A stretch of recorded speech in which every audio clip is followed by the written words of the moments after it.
Rain whispered over the hollow like a secret it wasn't supposed to tell. Eli Turner stood at the edge of the old covered bridge, headlights cutting through the mist. The sign beside the road read, Hollow Creek Bridge, closed since 1979. The wood looked wet, swollen and wrong, like it had been soaking in blood instead of rainwater. He shouldn't have been there. But GPS rerouted him through the back roads after the main highway washed out. He just wanted to get home. As he stepped out of the truck, his boots sank into mud. The bridge groaned once, a deep, wet creek that didn't sound like wood at all. Lightning flashed. For an instant, he saw someone standing halfway across the bridge. A woman, pale, still, looking right at him. Then darkness swallowed her. Eli blinked hard, wiped the rain from his eyes, and whispered, "Hey, you okay out there?" No answer, only the sound of dripping water and that faint, steady creak. Like the bridge was breathing, he reached for his flashlight, but the beam flickered out. Then a voice, barely audible, came from the other side. "Don't cross." "He's still under it." Eli froze. "Who's still?" The bridge let out a crack so loud it echoed down the valley. Then silence. Just rain, fog, and the hollow mouth of the bridge waiting for him to step inside. The engine idled behind him, rumbling like a nervous heartbeat. Eli took a step closer, drawn in by something he couldn't explain. Maybe it was the voice, that cold whisper that sounded half human, half river. The flashlight flickered again, casting quick flashes over the entrance. Inside, the wooden tunnel was black, glistening with moisture. Each plank looked alive, like it had veins running through it. He muttered, "This is stupid," and turned to leave. But the road behind him had disappeared in fog. Thick, white, soundless. Even the truck seemed further away than it should have been. "Fine," he said under his breath. 5 minutes. Just cross and go. The first step echoed like a gunshot. Every board groaned beneath him. The air smelled of mold, rust, and something sour. Old iron, maybe. Halfway through, he stopped and shined the light down. The creek rushed beneath the planks, black and fast. But something moved under the water, pacing with his footsteps. He swallowed. "Probably fish," he whispered. Then he saw something carved into the railing. Names, initials, and a phrase that chilled him. We tried to pull him out. His stomach turned. The handwriting was deep, gouged in panic. Beside it, another line, newer, cut with something sharp. "He's not done drowning." A faint sound rose beneath him. Bubbles. Then a slapping noise like hands hitting wet wood. Eli's breath quickened. "No," he said softly. "No way." He turned back toward the truck. The fog had thickened again. But now, through the mist, he could see someone sitting in the driver's seat. A silhouette. He froze. "What the hell?" The headlights flared, blinding him, and in that light he saw the woman again, standing just beyond the bridge's midpoint. Her hair hung like drowned moss dripping over her shoulders. Eli shouted, "Who are you?" She didn't move, just raised one trembling hand and pointed down, toward the creek. That's when he heard it. A low gurgling sound beneath the boards, like something trying to breathe through water. Then a whisper crawled through the fog behind him. Too late. Eli. He spun around, but no one was there. The bridge seemed longer now. The mist inside it thickened, the boards stretching away into darkness. He could hear the water roaring louder, but the sound was wrong. It wasn't rushing past him, it was circling, rising. Eli took a deep breath, steadying his shaking hands. "You're just tired," he muttered. "You're imagining it," a voice whispered back. "That's what we said." He froze again. It had come from just ahead, where the woman had stood. "Who's we?" he called. No answer, only a faint sound of dripping footsteps retreating deeper inside. He followed, flashlight shaking. On the walls, more carvings appeared. Names, dates, then frantic messages. He asked for help. We pulled him halfway out. He pulled us back instead. Lightning flashed through the cracks in the bridge's roof, illuminating the entire tunnel for an instant. And Eli saw 3 shapes hanging from the rafters. Wet, bloated, swaying gently in the storm wind. He stumbled back, falling against the railing. The flashlight slipped and clattered to the floor. When he picked it up again, the rafters were empty. "Okay," he gasped, voice trembling. "Okay, that's not real." But the smell was. Rot and river mud. The woman's voice came again, closer now. "You shouldn't have come. Who are you?" His shouted, his words echoing down the tunnel. Silence. Then, he was supposed to stay beneath. Something slammed against the underside of the bridge, hard. The entire floor shook. Then again, louder, like fists hitting wood. Eli stumbled backwards, scanning the floorboards. From between the cracks, bubbles began to rise. The boards darkened with spreading water stains, and something pale pressed up from below. A hand. Eli screamed and backed away, but the hand withdrew. Then a second appeared, then a face, bloated, featureless, pressing against the planks as if the water itself had a face. He bolted toward the truck, panting, flashlight beam jumping wildly, but no matter how far he ran, the end of the bridge never got closer. The woman appeared ahead again, her voice trembling. "We couldn't bury him. The bridge keeps him." "What do you mean?" "You'll see." The sound of splintering wood filled the air. The bridge twisted, warped, boards bending upward, nails screaming free. Something massive moved beneath the surface, like a body the size of a car rolling just under the water. Then from the fog ahead, a dim yellow glow appeared. Lantern light. An old man stood there wearing a soaked coat and a miner's lamp on his forehead. His eyes were hollow but steady. He spoke slowly, voice like grinding gravel. "You took the wrong road, boy." Eli raised the flashlight. "Who are you?" "Caretaker. Been keeping watch since the others drowned him." "Who?" The old man's eyes flicked to the dark water. "The bridge don't like names. It keeps what it's fed," Eli's voice broke. "What the hell are you talking about? Go back." "Before the tide turns." But of the fog, the caretaker's lantern flickered, then went out. And in that darkness, Eli felt something wet and cold wrap around his ankle. He screamed, kicking hard, but the grip tightened, dragging him toward the crack between the planks. The wood splintered, tearing at his leg. "Let go!" he shouted, slamming the flashlight against the floor. The beam spun wildly, catching glimpses, fingers reaching up through the gaps. Dozens of them, slick and gray, pulling. The woman's voice shouted through the storm. "He won't stop until someone replaces him." Eli clawed at the railing, pulling himself upward, boots scraping, heart pounding so hard he could hear it over the thunder. Then, snap. One of the planks broke completely, and icy water surged up. For a split second, Eli saw a face beneath the surface, eyeless, mouth open wide as if screaming underwater. Then the caretaker's voice echoing somewhere behind him. "Run, boy." "He's climbing." Eli turned and bolted. The bridge shook violently, beams splitting. The sound of rushing water replaced by something heavier. Footsteps. Wet, dragging, uneven footsteps. The woman appeared ahead again, reaching out. "It's too late." He crashed into her, but she vanished like smoke. The bridge twisted around him.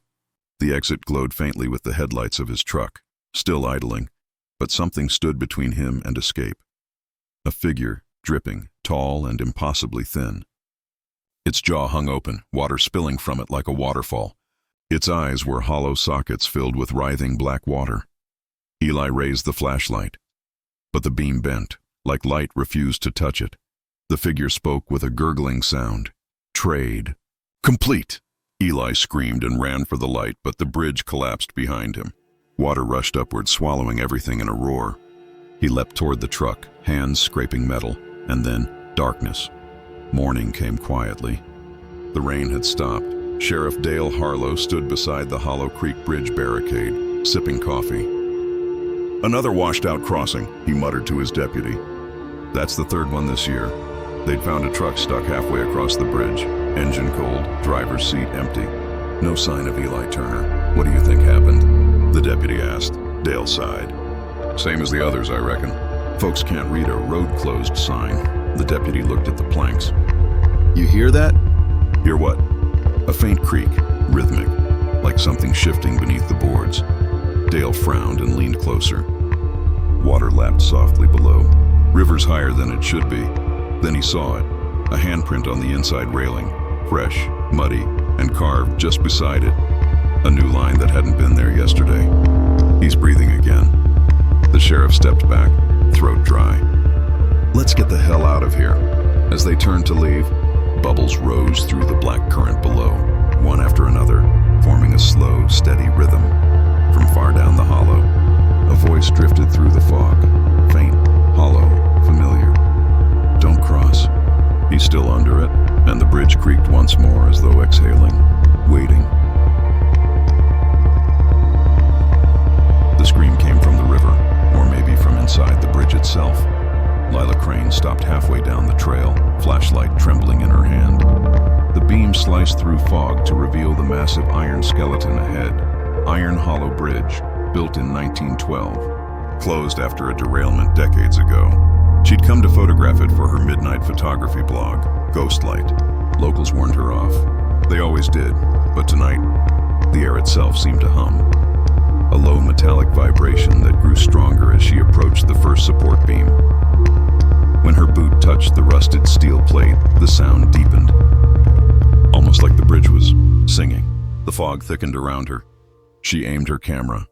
Click, flash. For an instant, something appeared in the viewfinder. A figure crouched under the bridge, hands pressed over its ears. Then the image blinked away. Lila whispered, "What the hell?" The hum shifted pitch, higher, sharper, painful. From somewhere below came a voice, broken and distant. "Make it stop. Please make it stop." Her camera flashed again, unplanned. In that burst of white light, the bridge seemed to twist, like its girders were bending inward. Then she heard the scream again, closer, and this time, it sounded exactly like her own voice. Lila steadied herself, pressing a hand to her chest. The sound was gone now, replaced by the steady drip of condensation from the beams above. "Just the wind," she muttered. Metal shifts, wind howls, nothing supernatural. But the lie didn't convince even her. She stepped carefully onto the main platform, her flashlight tracing along rusted tracks and bolts thick with decades of grime. Somewhere far below, water moved sluggishly, dark, slow, and deep. The bridge stretched out endlessly in both directions.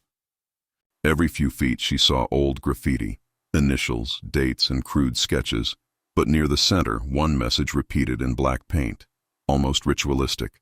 "Don't listen." Lila frowned. "Don't listen to what?" She took another photo. The flash lit up the iron beams for a split second and caught movement. A silhouette, tall and thin, hanging upside down from the truss. But when she blinked, it was gone. She laughed nervously. Perfect. Hallucinations before midnight. Thunder rolled somewhere deep in the mountains. Her phone buzzed. No signal. Just static. Then through the speaker faintly. "You can hear it too, can't you?" She froze. "Who's there?" Static again. Then a whisper that scraped like metal on metal. "Keep walking." The words felt like they came from inside her head. Lila's hands trembled. She looked back. The trail she came from was now lost behind a wall of fog. The only direction left, forward. She muttered, "Fine. You want photos?" "You'll get photos." She clicked again, advancing step by step. Each flash revealed more. Twisted railings, rotted ties, the faint outline of the river far below. And then, with the next flash, a shape on the tracks ahead. A man, kneeling, facing away, his hands clamped over his ears. Lila froze. "Sir, are you hurt?" No answer. The man stayed still, shoulders heaving with slow, shuddering breaths. His clothes looked old, dark overalls, torn flannel shirt. Rust stains spread like bruises across his back. Lila took a cautious step closer. "Hey!" The man turned slightly. His eyes were gone. Two dark holes stared back at her, bleeding rust instead of blood. He opened his mouth. From deep inside came the same metallic hum, the one she'd heard from the bridge itself. Lila stumbled backward, clutching her camera. Then, silence. The man collapsed into mist, dissolving like smoke. "Not real," she whispered. "Not real?" The bridge groaned overhead. Rivets popped. Something massive shifted. Then came a voice, clearer, older, full of pain. "You shouldn't have brought it back." "Who said that?" The answer came from below. The voice of an old woman echoing up through the hollow steel. The sound. Once you hear it, it stays. Lila's flashlight flickered, casting shadows that seemed to move independently of her. The steel beams above looked warped, almost fluid, like heat haze bending light. A vibration traveled through the soles of her boots. The hum again, rising slowly in pitch, filling the air like an invisible scream. She dropped to her knees, covering her ears, but the sound was inside her skull. "Stop it! Stop it!" She crawled forward, desperate to escape it, until she reached the center of the bridge and found the remains of an old rail cart half buried in rust. Inside were bones, small, human, and carved into the side of the cart. Words etched deep into the metal. "The sound never dies." Her eyes widened. This is what the town meant. She remembered the stories about the Iron Hollow train wreck. 37 passengers gone without a trace. Locals claimed the bridge sang that night. They said it wasn't the crash that killed them. It was the sound. And now she could hear it. Clearer, louder, building to an unbearable pitch. Lila screamed and slammed her camera on the rail. The lens shattered, and the sound stopped. Instantly, the silence that followed was heavier than the noise. She could hear her heartbeat echoing off the iron. Then softly, a man's whisper right behind her ear. "You shouldn't have silenced it." She turned. Nothing there. Only the empty bridge, until she looked down. The reflection in the water below showed 2 figures standing on the bridge. She spun again. No one. But the reflection remained. The second figure in the reflection slowly turned its head toward her and smiled, though she couldn't see any face above. Only the motion. Then, from deep below, came laughter. Wet, choked, mechanical. The steel beneath her feet began to vibrate again. But now the sound carried words. Voices layered over one another, thousands of whispers repeating her name. "Lila, Lila, Lila?" She backed away, camera shaking in her hands. "I didn't mean to," the bridge answered, groaning as the beams bent inward, enclosing her like ribs. Bolts snapped, sparks flaring in the mist. The hum returned, deafening, swallowing every thought. Her knees buckled, then she saw them. Shapes forming out of steam and rust, crawling from the metal. Bodies fused with the beams, faces screaming silently through layers of corroded steel. Their mouths opened in unison, and the bridge sang. The sound hit like a physical force. The metal shuddered. The river below rippled in violent circles. Lila clutched her head. "Stop it, please." One of the iron faces leaned close, its lips dripping molten rust, and whispered, "Trade your silence." "What?" "Let us speak through you." Before she could move, the bridge cracked. A piece of railing snapped off, slicing her arm. She fell, hanging onto a single beam as the drop yawned beneath her. From the river below, dozens of faces surfaced, pale, glassy-eyed, staring up. Their mouths opened as one, releasing the same metallic drone. Lila screamed. The vibration intensified. Every bone in her body felt like it was resonating with the bridge. Then the old woman's voice came again, softer now, almost pitying. "You can't stop it, child. You only pass it on." Lila's fingers slipped. Her camera fell first, vanishing into the dark water. Then silence. She was gone. 2 weeks later, hikers found a new sign nailed to a tree near the Iron Hollow trailhead. "Danger, bridge unstable. Keep out," but beneath the warning, someone had scratched 3 new words in the paint. "It's humming again." Deputy Mavis Clark stood on the road shoulder, hands on her hips, staring at the bridge through binoculars. She could hear it faintly, a low, metallic vibration, barely audible. Almost like a hum carried by the wind. Her partner scoffed. "Old beams, wind tunnels, science." She nodded slowly, though her face had gone pale. "Yeah, science." When they turned to leave, Mavis thought she heard a camera shutter click, faint, distant, from somewhere inside the fog. She froze. No one else was there. The hum grew a little louder, just enough to feel it in her teeth. She touched her radio. Static filled her ear and through it a whisper. "Keep walking." Her knees went weak. What the hell? Then the sound stopped. Only the creak of the wind over rusted metal remained. Far below, in the black water, something floated up. A camera, half crushed, flash still faintly blinking. Click, click, click. Each flash illuminated something new beneath the surface. Pale faces, rusted bones, and finally Lila herself, eyes open, mouth half parted as if still trying to scream the sound out. The final flash died, and the bridge began to hum again. The rain hadn't stopped in 3 days. Deputy Nathan Cole parked his cruiser on the shoulder and stepped into the downpour. flashlight sweeping across the guardrail. Below, the triple crossing bridge loomed. 3 bridges stacked through time. Wood, steel, and now concrete. Each layer built above the last, each one ending in tragedy. Tonight, floodwaters licked at the lowest arches, dark and rising. Dispatch said a car had gone off the bridge an hour ago. But there were no skid marks, no broken rail, just tire tracks leading halfway across, and then stopping mid-lane. Nathan leaned over the guardrail. "Hello?" The wind answered. The river whispered. He saw movement below, faint white ripples spreading outward. Something floated up from beneath the concrete shadow, a woman's face. Eyes open, pale, then gone. Nathan blinked hard. "Jesus!" Lightning flashed. In that instant, he saw something else under the water. Structures. Wood. Steel. Bridges buried beneath the flood, still standing, reaching upward like drowned hands. Thunder cracked overhead. The river seemed to breathe, and through the roar of rain, Nathan heard 3 voices whisper together. "Don't cross." He's still under it. By morning, the rain eased to a mist. The bridge steamed in the weak gray light. Nathan walked its length again, counting the cracks spidering through the concrete. His partner, Officer Leah Rowe, followed behind, camera in hand. "You really saw someone?" she asked. "I saw a face. Maybe debris, maybe not. Same old legend." Leah's tone was casual, but her eyes were wary. "Every bridge in this county's got a story." "Yeah, but this one's built on 2 of them. They stopped near the midpoint where the asphalt felt slightly warped." The river murmured below. Slow, steady, heavy. Nathan crouched.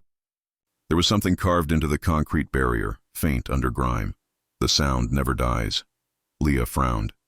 "That's new." He brushed rain off it with his glove. "You know what's weird?" The phrase shows up in both missing persons reports from the last decade.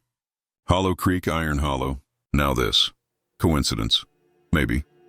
He straightened, scanning the opposite lane. The fog had thickened again, swallowing the far end of the bridge.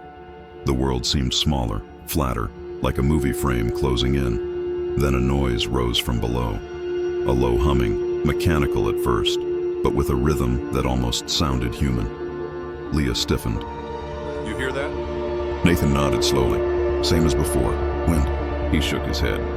"Wind doesn't hum your name." They both froze as the sound shifted, faint words echoing through the concrete like through a pipe. "Nathan." He turned to Leah. "That wasn't you?" Her expression said everything. The voice came again, clearer now. "You built over us." The flashlight flickered. Leah whispered, "We should go." But the bridge began to vibrate. The tremor deepened. Dust rained down from the seams. Nathan grabbed Leah's arm. Back to the car. They ran, but after 50 feet the fog thickened so fast it felt solid. The cruiser's lights vanished completely. Leah's radio crackled, bursts of static, then a distorted voice. "Stop walking." "Dispatch?" She tried. "We're on site," but the radio screamed with feedback. The sound was identical to the hum from below, layered, pulsing. Then words formed inside the static. 3 bridges, 3 doors. "You opened the last," Nathan shouted. "Who is this?" Silence. Then, wet footsteps behind them. They spun around. Nothing.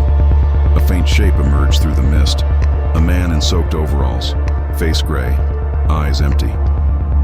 Leah stepped back. "Sir, you need to..." The man raised one dripping hand and pointed down at the concrete beneath their feet. His voice sounded like water running through a pipe. "Too heavy now. It'll sink." Then he collapsed into mist. Leah gasped. "You saw that?" Nathan nodded slowly, voice tight. "That's the Hollow Creek bridgekeeper. He drowned 50 years ago." "No, that's impossible." "Yeah," Nathan said. "Tell that to the water." The hum grew louder again, shaking the bridge. Beneath them, the concrete pulsed like a heartbeat. Leah shone her flashlight over the edge and saw them, submerged shapes, hundreds of faces staring up from below. Some twisted in agony, some calm, eyes reflecting pale light. "God," she whispered. They're what's left," Nathan said quietly. A sudden crack split the air. One of the expansion joints snapped open, revealing a gap of churning black water beneath. A blast of air surged upward, and with it a whisper, "You built on graves." Nathan grabbed Leah's hand. "We're leaving, now." They ran toward the far end. But no matter how far they went, the bridge stretched on. The fog refused to end. The sound shifted from hum to whisper to chant. Trade your silence. Trade your silence. Leah covered her ears. Make it stop! Nathan shouted. It wants something! The road beneath them rippled. Then a chunk of asphalt collapsed entirely, exposing old iron beams underneath. Beams that vibrated with faint light, as though something alive moved inside the metal. Nathan looked down. It's the old bridges. They're waking up. The air reeked of wet rust. The chanting grew louder. From the gap below, two pale hands reached up, grasping at the edges. Leah screamed. It's pulling through. The hands tightened. The bridge itself seemed to bend downward, metal groaning, concrete fracturing. The old iron rose like bones breaking through flesh. Nathan fired his service pistol, bullets vanishing into mist. The sound only grew stronger. Leah's voice cracked. They're not after us, they're after silence. He looked at her. What? You hear them, right? Every time someone listens, they come back louder. The realization hit him like a flood. All three bridges. All three stories. Echoes feeding each other through time. He whispered. We finished what they started. The fog swirled violently, forming figures. The woman from Hollow Creek, the photographer from Iron Hollow, and the caretaker, all standing in the middle of the road, dripping, whispering as one, you built over memory. Now memory will build over you. The bridge screamed. Every beam, every bolt, every buried layer of history howled together, a single impossible sound that tore through Nathan's skull. The asphalt split, rebar twisting like vines. Leah stumbled to her knees, blood running from her ears. Nathan! He grabbed her, pulling her back toward the cruiser, but the fog moved against them, thick as concrete. The shapes in it were alive now, hundreds of drowned silhouettes walking toward them, eyes glowing faintly white. The hum became a song, dissonant, rising, words forming from chaos, under bridges, under bone. Silence drowns but never gone. Nathan fired again, useless. The bullets passed through them, sparking off the railing. He dragged Leah to the edge. We jump. What? River's better than this, she hesitated. We won't make it. The caretaker's voice thundered from below. No one does. The ground beneath their feet cracked open. Water erupted upward, dragging steel beams and wooden planks with it, fragments of the first two bridges bursting from the depths. Nathan looked down. Through the spray, he saw what lay beneath. Layer upon layer of drowned faces, their mouths open in a silent scream. Leah shouted, It's pulling everything down. Nathan made a split-second decision. He shoved her toward the edge. Go! She screamed as she fell, vanishing into the mist. The bridge groaned again, buckling inward. Nathan turned and saw himself reflected in the rising water at his feet. But the reflection smiled. Then the reflection spoke. You finally heard us. Nathan's last breath was swallowed by the flood as the bridge collapsed into itself. 3 eras, 3 bridges, 3 curses merging into one endless sound. A week later, the flood receded. Rescue crews found twisted rebar and shattered concrete spanning the valley. But no bodies. The official report blamed structural failure caused by heavy rainfall. At the county morgue, Leah's badge was found wedged inside a piece of rusted iron from the bridge. Nathan's flashlight was discovered still glowing underwater, faintly, rhythmically, in sync with the hum that locals swore they could still hear at night. Reporters called it the triple collapse. Locals called it the river remembering. Now, on quiet nights, truckers claimed to see lights hovering where the bridge used to be, a faint line of headlights crossing midair, then vanishing. Some say if you stop your engine and listen carefully, you can hear voices below the current, not screams. Just a low, steady hum, like the sound of 3 bridges breathing together beneath the water, and if you listen too long, the water starts whispering your name.